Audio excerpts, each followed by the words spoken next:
चलो आगे देखो। हम लोग पढ़ रहे थे अन्योन्य प्रेरणा। क्या पढ़ रहे थे? अन्योन्य प्रेरणा। अगला है डालो। अन्योन्य प्रेरण गुणांक। अन्योन्य प्रेरण, अन्योन्य प्रेरण गुणांक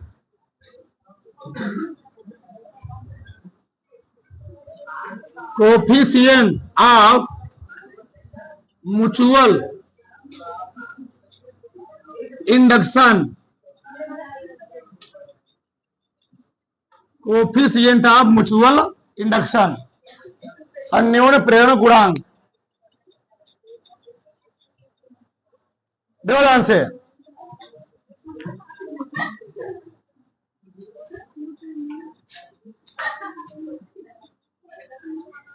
ये मान लो पहली कुंडली है,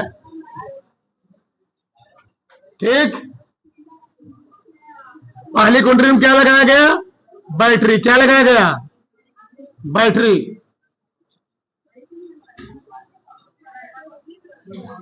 बैटरी। और दूसरी कुंडली में इसके प्रेरण के कारण क्या उत्पन्न हो रहा है? प्रेरित विद्युत वाहक बल। देखो ध्यान से, चलो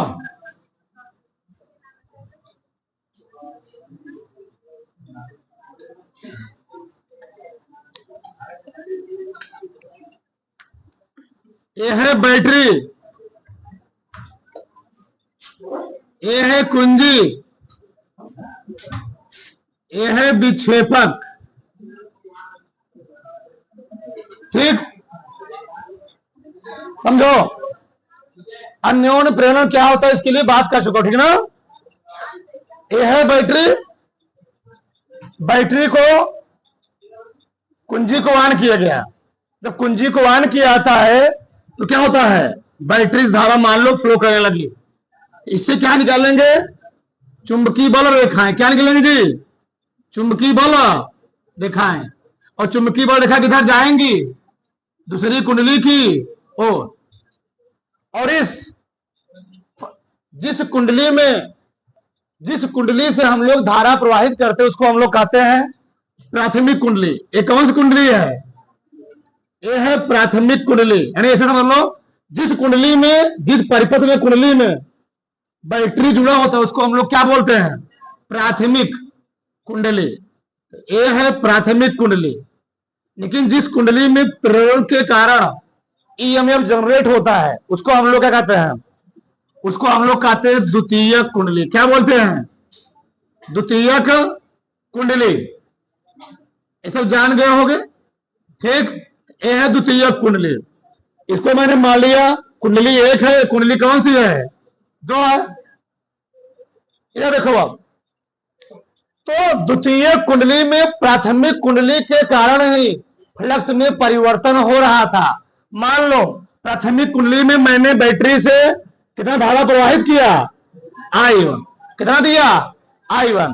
तो जो फ्लक्स में परिवर्तन होगा, चुंबकीय क्षेत्र तो जनरेट होगा प्राथमिक कुंडली में, लेकिन फ्लक्स में परिवर्तन कहां हो रहा था? दूसरी वाली कुंडली में। ये पूरा बात कर चुका हूं, ठीक।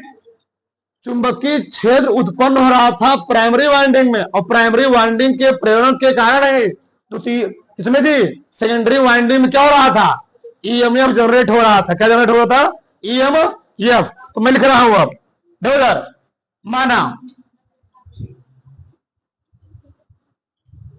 माना प्राथमिक कुंडली में, माना प्राथमिक कुंडली में बैटरी से I1 धारा प्रवाहित किया जाता है तो देखो ये परिवर्तन हम लिख रहे हैं। क्या लिख रहे हैं? फ्लक्स में परिवर्तन। किसके प्रोपोर्शनल होगा? प्रवाहित धारा के। इसको हमने दिखा दी किससे? φ2 से। प्रोपोर्शनल किसकी हो जाएगी? I1।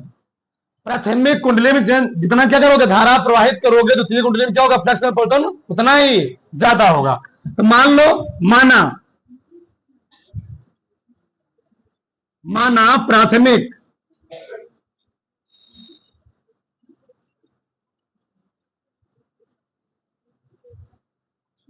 द्वितीय कुंडली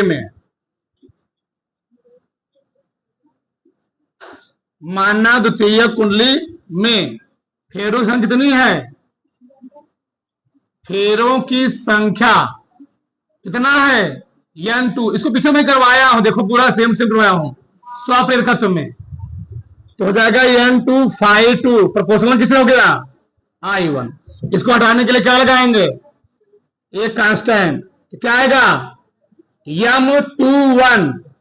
M2 मतलब क्या होता है ना? अभी द्वितीय कुंडली में पहली कुंडली के प्रेरण का अन्योन्य प्रेरकत्व। अब बताओ तो क्या आ जाएगा? M2 बराबर क्या लिखोगे? N2 φ2 बटे क्या लिखोगे? I1। सही है। अब अगर हमको अन्योन्य प्रेरकत्व का, अन्योन्य प्रेरण गुणांक का परिभाषा देना हो, क्या लिखूंगा? यही क्या है? फ्लक्स ग्रंथिकाओं की, द्वितीय कुंडली में फ्लक्स ग्रंथिकाओं की संख्या, इसे हम लोग कहते क्या है? फ्लक्स। इसे मैं लिख रहा हूं M21 बराबर फ्लक्स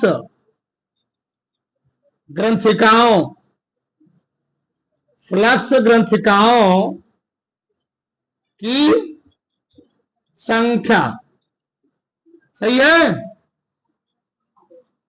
जहां लिखोगे, जहां M एक गुणांक है, M21 एक क्या है?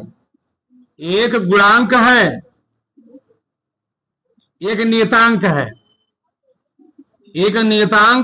है, जिसको हम लोग क्या कहते हैं? जिसे अन्योन्य प्रेरण गुणांक कहते हैं।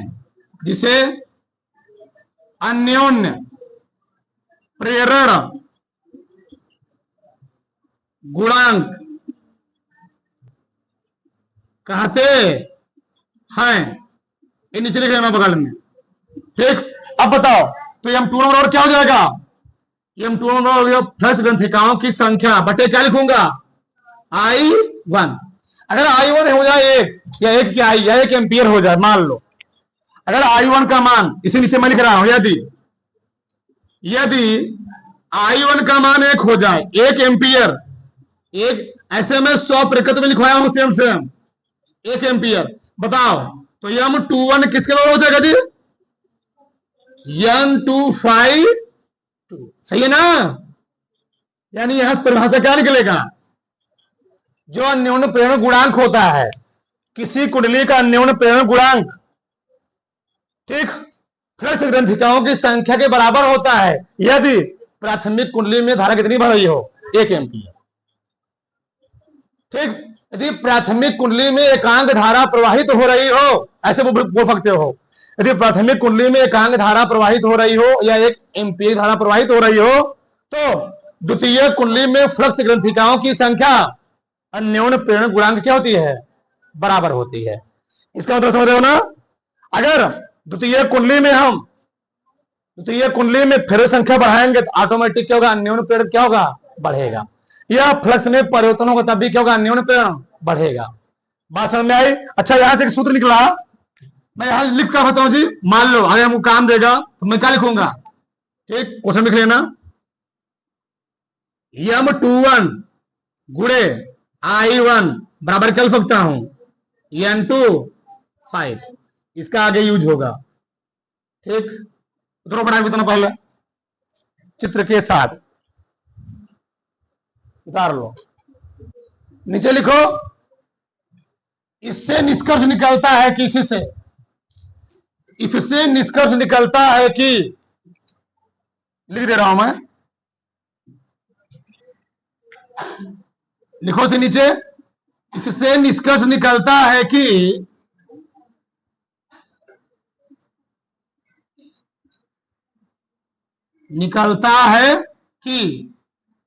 दो कुंडलियों के बीच अन्योन्य प्रेरण गुणांक दो कुंडलियों के बीच अन्योन्य प्रेरण गुणांक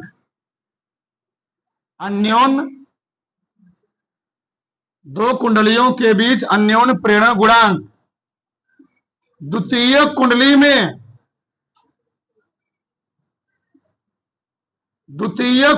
में फ्लक्स ग्रंथिकाओं की संख्या के फ्लक्स ग्रंथिकाओं इसी को हम लोग फ्लक्स बंधता भी कहते, ध्यान रखेंगे, लिखा गया फ्लक्स बंधता, ठीक, तो कंफ्यूज मत होना। तो ये कुंडली में फ्लक्स ग्रंथिकाओं की संख्या के क्या होता है, बराबर होता है, जबकि प्राथमिक कुंडली में एकांक धारा प्रवाहित हो रही हो। जबकि प्राथमिक कुंडली में एकांक धारा क्या हो रही हो, अपनी भाषा में लिख सकते हो, ठीक, प्रवाहित हो रही हो। समझने में बात कोई नहीं है। देख ही रहे हो दो कुंडलियों के बीच, दो कुंडली कौन कौन है, द्वितीयक और प्राथमिक और द्वितीयक। इसका मतलब भी है द्वितीय कुंडली में पहली कुंडली के कारण, पहली कुंडली के प्रेरण के कारण अन्योन्य प्रेरकत्व, तो कितना उत्पन्न हुआ, N2 φ2। इसी को हम लोग कहते क्या है, चाहे बोल दो फ्लक्स ग्रंथिकाओं की संख्या, चाहे क्या बोलो फ्लक्स बंधता, क्या बोलते हैं इसी हम लोग, फ्लक्स बंधता। तो इससे निष्कर्ष निकलता है कि दो कुंडलियों के बीच अन्योन्य प्रेरण गुणांक द्वितीय कुंडली में फ्लक्स ग्रंथिकाओं की संख्या के बराबर होता है, जब प्राथमिक कुंडली में कितने बढ़ रही हो, एकांक धारा या 1 एम्पियर की धारा या 1 यूनिट धारा क्या हो रही हो, प्रवाहित हो रही हो। ठीक, उतार लो इसको फटाक से। अरे लिखो, विद्युत वाहक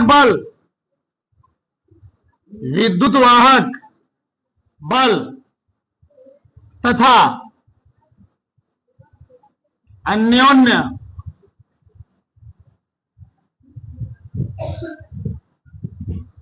अन्योन्य प्रेरण गुणांक में संबंध, ठीक, रिलेशन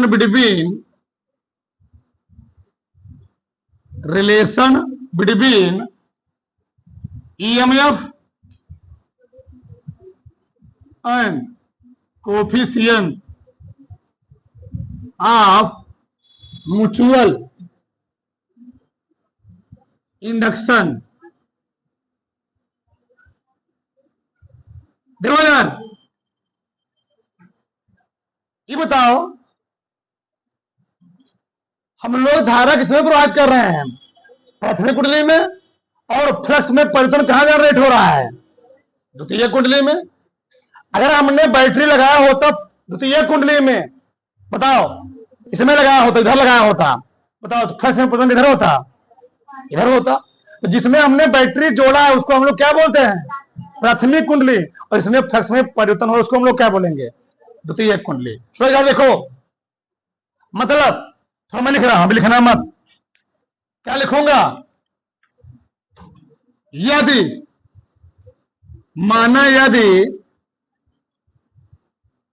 प्राथमिक कुंडली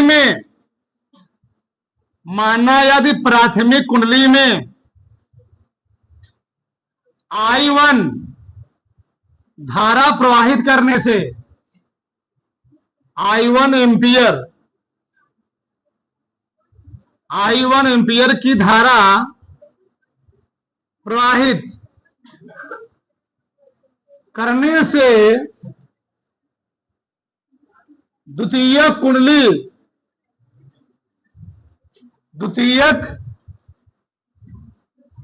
कुंडली से बद्ध फ्लक्स में परिवर्तन, फ्लक्स में परिवर्तन फाई 2 हो तो अन्योन्य प्रेरण गुणांक और विद्युत वाहक बल, नहीं, स्वप्रेरण गुणांक और विद्युत वाहक बल वाला खोलो, पेज खोलो, खुद बैठे रहो, संबंध वाला, ठीक हो तो फैराडे के नियमानुसार, फैराडे के नियमानुसार क्या लिखवा बोलो, ये लिखवाया था ना, ठीक, क्या लिखवाया था बताओ। फैराडे के हम लोग लगाएंगे द्वितीय नियम में जी, क्या होता है, ई प्रोपोर्शनल, क्या होता है, माइनस डी फाई अपान डी टी। तो माइनस जोन डी फाई अपान डी टी लिख रहे हो, हे जोन डी फाई लिख रहे हो, फाई, ये फाई 1 है, फाई 2 है, फाई 1 फाई 2, फाई 2 है, ये क्या है, फाई 2। फ्लक्स में परिवर्तन कहां हो रहा है, प्राथमिक द्वितीयक में, द्वितीयक में। अब बताओ इसको हटाने के लिए क्या लगाओगे, एक कांस्टेंट, ठीक, मान लो तुम्हारा मन कहे, माना द्वितीय कुंडली में फ्लक्स कितनी है, N2 है, माना द्वितीय कुंडली में, माना द्वितीय कुंडली में फेरों की संख्या, फेरों की संख्या कितना है, N2 हो तो क्या लिखूं बताओ, क्या लिखूंगा, ई, इसका मान जानते हो, प्रयोग द्वारा बताया गया था ना, हटाओगे इस प्रोपोर्शनल को, आएगा ई बराबर के का मान कितना होता है, उसको प्रूव किया था, मैंने बताया था, प्रयोग द्वारा इसका मान कितना प्राप्त होता है, ये फाई 2 हुआ, ठीक, चलो रखो, तो ई और क्या आएगा, माइनस एन डी फाई 2 बटे N2, डी फाई 2 बटे कितना हो गया, ठीक, N2 ले जाओ अंदर, तुम लोग जानते भी हो गए, अगर लिखा गया है तुम लोग डिफरेंशिएशन पढ़े हो, अगर लिखा गया D by D x sine x, sine x ना, तो ए बाहर भी आ सकता है, और डी बाई डी एक्स, अरे भैया मान लो ए, मान लो यहां पर एक्स है, क्या है, एक्स है, तो ए कहां से जा सकता है, अंदर कर सकते हो उसको, साइन मान लो ए है यहां पर, ऐसे समझो, यहां है, यहां क्या है, एक्स, इसको हम अंदर ले जाएंगे, फिर अवकलन करेंगे, फिर तो वही आएगा, उससे कोई फर्क नहीं पड़ने वाला है। देखो N2 कहां ले, मैं जा रहा हूं अंदर, तो क्या आएगा, minus D phi 2 into N2 बटे क्या लेगी, डी टी। अभी देखो मैं लिखा था एक चीज, फाई 2 N2 और क्या लिखा है बताओ, लिखवाया हूं ना, अरे भैया परंतु, परंतु क्या, फाई 2 इंटू N2 बराबर में लिखा था M2 1, M2 गुणे I1 लिखा था ना, जिस प्रकार से स्वप्रेरण गुणांक और इसमें विद्युत वाहक बल वाले में हो रहा था, उसी पर यहां भी हो रहा है, सेम सेम वही है, ठीक, बताओ तो क्या लिखोगे इसके स्थान, इसके स्थान में क्या लिख सकता हूं, हमको M21 का मान निकालना है, M21 की परिभाषा देनी है, अन्योन्य प्रेरण गुणांक किसमें, द्वितीयक में, पहली में, द्वितीयक में, द्वितीयक में पहली के प्रेरण के कारण, तो इसके स्थान रखो, तो क्या गया, ई बराबर माइनस डी, इसके स्थान क्या रखूंगा, M21 गुणे क्या लिखूंगा, I1 बटे क्या हो गया, डी टी, सही है। हमको परिभाषा देना है M21 का, M21 कहां निकाल लो, बाहर, कहां निकाल लो, बाहर, थोड़ा मैं इसको मिटा रहा हूं, इधर देखो समझो, चलो, तो जब M21 बाहर निकालोगे तो क्या है बोलो, E बराबर माइनस M21 क्या हो जाएगा, DI1 जी इंटू DI1 बटे क्या हो गया, डी टी, सही है, DI1 बटे क्या होगा, डी टी। बताओ हमको किसका मान निकालना है, M21 का, तो क्या मैं M21 बराबर, ये कहां चलाएगा सर, नीचे चलाएगा, तो क्या हो बताओ, M21 बराबर माइनस ई बटे क्या DI1 अपान क्या हो गया DT। सही है ना? भैया इधर है, इचरा से नीचे चला आया, माइनस में इधर लगा दिया। अब देखो होगा क्या, DI1 बटे DT क्या मान लो 1 मान लो, 1 एम्पियर प्रति सेकेंड। इसको समझ रहे हो? अगर प्राथमिक कुंडली में धारा परिवर्तन की दर ये क्या है DT है, परिवर्तन की दर। यदि प्राथमिक कुंडली में धारा परिवर्तन की दर 1 एम्पियर हो तो द्वितीय कुंडली में उत्पन्न अन्योन्य प्रेरण क्या होगा, विद्युत वाहक बल क्या होता है, विद्युत वाहक बल के संख्यात्मक मान के बराबर होता है। चाहे तुम इसमें ऋणात्मक मान बोलो चाहे मत बोलो, उससे कोई दिक्कत नहीं, क्योंकि हम लोग लगा देते हैं मार। क्या लगाते हैं मार। क्या बोलोगे, यदि प्राथमिक कुंडली में धारा परिवर्तन दर 1 एम्पियर हो तो द्वितीय कुंडली में उत्पन्न अन्योन्य प्रेरण गुणांक का मान विद्युत वाहक बल के संख्यात्मक मान क्या होता है, बराबर होता है। ऐसे बोल सकते कोई दिक्कत नहीं है। ये कैसे, मान लो यदि माना यदि DI1 बटे DT बराबर कितना हो गया 1 एम्पियर प्रति सेकेंड ना जी, 1 एम्पियर प्रति सेकेंड, यानी एकांक हो जाए, धारा परिवर्तन दर एकांक हो जाए, इसी हम लोग कहते क्या है, धारा परिवर्तन दर कितना हो जाए 1 एम्पियर। ठीक, बताओ तो M21 किसके बराबर आ जाएगा, M21 बराबर आ गया माइनस ई। इस माइनस को हटाने के लिए हम लोग ठीक लगा देते हैं मॉड। क्या लगाते हैं मॉड, ये मॉड ई, क्योंकि मॉड हटाओगे प्लस भी फकता क्या फकता है माइनस भी।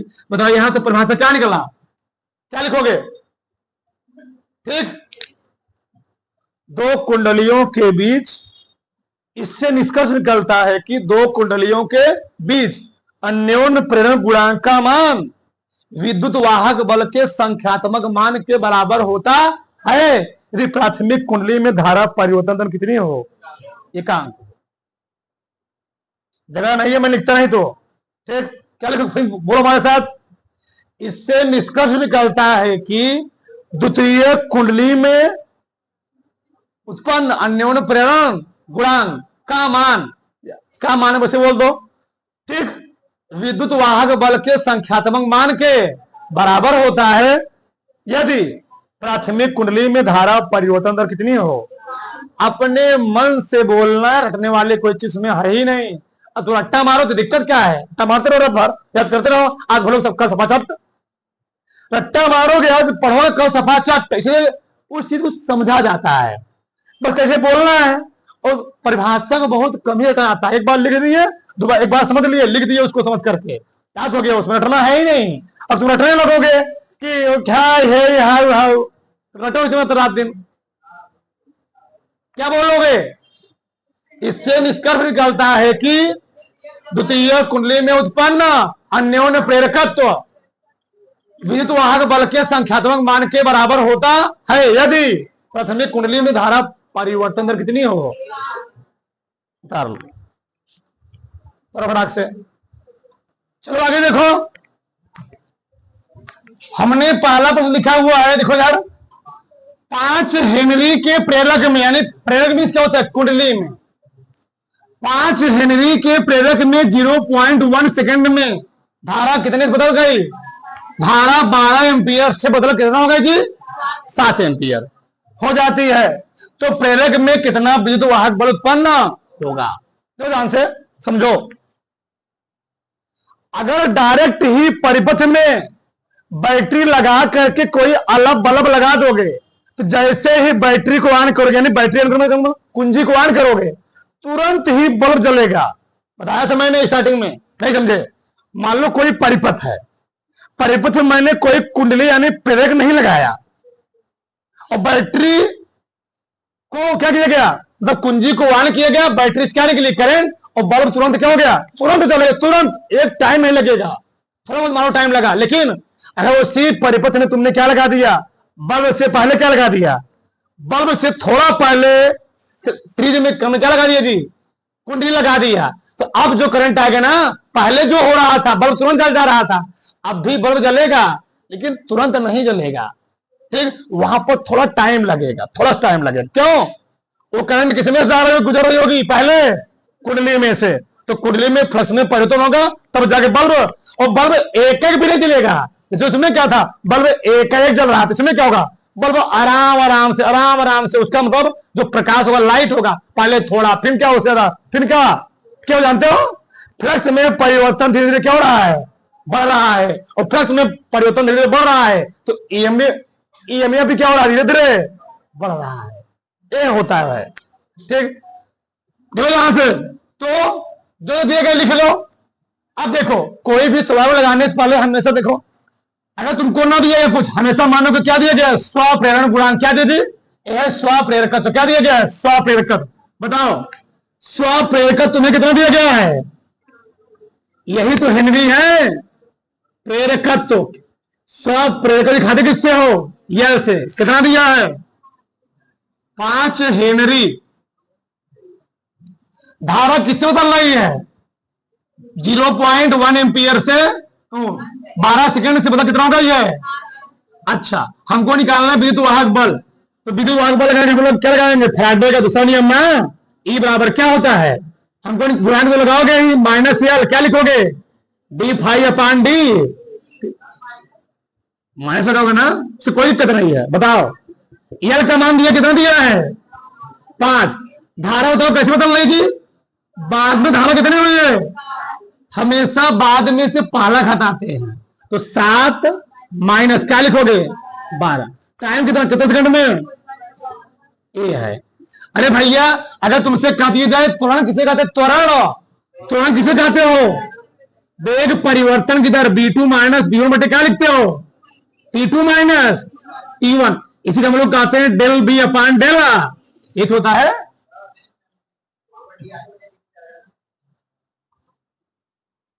क्या? D I. हाँ, डी आई बटे डी टी, डी आई बटे डी टी। सही है ना जी? ए आई है। बताओ, तो आई मतलब क्या लिखोगे? i2 minus i1। D I क्या है? चाहे लिखो डी चाहे लिखो डेल, उससे कोई दिक्कत नहीं है। लिखो मजाक से, हल करो। तो माइनस गुणे कितना? 0 पॉइंट माइनस, ये ध्यान रहे कितना का जी? 0.5 आएगा। -5 बटे कितना हो गया? 0.1। जैसे उठाओगे ना, ऊपर नीचे कैसे गुणा करोगे? 10 से। क्या आया? -5 गुणे, जैसे 10 में 0.1 से गुणा करो, कितना आएगा? 1 आएगा। 10 बचे -50, 50 पचम कितना? 250। इसका मात्रा क्या होता है? वोल्ट। कितना? 250 वोल्ट आएगा। ठीक, 250 वोल्ट, तो जो हमारे घरों में आती है सामान्य। ठीक, आगे यहां देखो, लिख लिया करो। बताओ, धारा जो है 3 गुणे 10 घाते माइनस 2 सेकंड में कितना एम्पियर बदली हुई है? 8 एम्पियर कितना हुई है? पहले तुम वही निकाल लेकर, तुमको दिक्कत हो नहीं जानने तो कोई दिक्कत नहीं है। बताओ क्या लिखोगे? स्वप्रेरकत्व निकालना इस बार। क्या लिखो बताओ? ई बराबर क्या होता है? माइनस एल डी आई अपान क्या लिखोगे? ई दिया गया था कई वोल्ट? 2 वोल्ट। एल निकालना है गुणे। बताओ, धारा पहले कितना थी? 8 एम्पियर, बाद में कितना हुई? तो किससे घटाओगे? 2 माइनस 8 बटे 3 गुणे 10 घाते माइनस 2। थोड़ा इसको हल कर लो। हल कर लोगे तो आएगा 2 माइनस एल गुणे कितना? -6 बटे 3 गुणे 10 घाते माइनस 2। 3 दूनी 2 काट दे, 2 काट दे, माइनस माइनस प्लस। एल का मान बताओ कितना आएगा? 10 घाते माइनस 2। क्या सही ना जी? अरे भैया यार, नहीं समझे, नहीं समझे, समझ गए। तुम्हारी भावनाओं को हम समझ गए। 10 घाते -2 है, माइनस एल ऊपर है, 10 घाते -2 कहां है? हमको मान किसका निकालना है? ये प्लस हो गया ना, जब -2 इधर है, क्या हो जाएगा? एल बराबर 10 घाते -2। अब कुछ बोले क्या पूछो? 10 घाते -2 हो जाएगा +2? नहीं, यल का मान निकालना है तो क्या लिखेगा जानते हो? 1 बटा क्या 100, 1/100 मतलब क्या है 0.01 क्या हेनरी, इतना आएगा। काहे गलती कर रहे हो करो तो बड़ा से चलो आगे देखो। एक ही बात ध्यान रखना, जब अन्योन्य प्रेरक गुणांक का नाम लेगा तो वहां पर ध्यान देना प्राथमिक और द्वितीयक कुंडली का नाम जरूर लेगा हो, और जब प्राथमिक और द्वितीयक कुंडली का नाम लेगा तो जाने वो क्या बन गया, ट्रांसफार्मर। क्या बन गया? ट्रांसफार्मर। अगर प्राथमिक द्वितीयक नहीं बोल रहा है जाना कौन वाला है वो, स्वप्रेरकत्व वाला। कौन वाला? हाँ ध्यान रहे तब क्यों? अरे भैया प्राथमिक कुंडली में धारण परिवर्तन कितना दिया गया, I1 हमें दिया गया कितना, I1, इसको लिखो ऐसे डेल I1 कितना दिए बोलो, तो डायरेक्ट लिखो। क्या लिखोगे? E बराबर माइनस M21 क्या लिखते हो, DI1 बटे क्या लिखते हो? सही है गलत है? सही है। दूसरी कुंडली में पहली के प्रेरण के कारण उत्पन्न अन्योन्य प्रेरण गुणांक, ठीक, बल निकालना है। इसी मान निकालना ना, इसका मान दिया गया इतना 1.66। धारा कितना बदली हुई है 0.2, 0.5 कितना होगी, तो 0.2 में इसका घटाओगे 0.5, कितने सेकंड में 2 मिली सेकंड है। मिली सेकंड मतलब ये होता है 2 गुणे 10 घाते -3, इतना समझदार हो गए, ठीक। 2 सेकंड नहीं है 2 मिली सेकंड है, 2 गुणे 10 घाते -3 सेकंड हो जाएगा। ध्यान रहे चीज, ये जानते हो ना, मिली सेंटी डेसी ग्राम 3 आएगा, ठीक। मिली सेंटी डेसी ग्राम देखा हेक्टो किलो ग्राम, घटाओ कितना आएगा जी यहां पर 0.3 आ गया, बटे 2 गुणे 10 घाते -3, आग भाग देना है, दो भाग कितना आएगा, पहले इसको काटो, माइनस माइनस प्लस हो गया ना, 2 अठे 0.8 गुणे 2 तिहाई, अच्छा 0.3, इसको ऊपर ले जाओ 10 घाते 3 गुणा करो इसको 3 तिहाई 9, माइनस माइनस प्लस हो गया ना, 3 तिहाई 9 आर्थिक कहीं बार लगाओगे 3 अंक के बाद 10 घाते 3, ठीक। विद्युत बल है 249 वोल्ट आ जाएगा ना जी, 3 से गुणा करोगे तो आएगा 249 वोल्ट। बताओ फटाक से।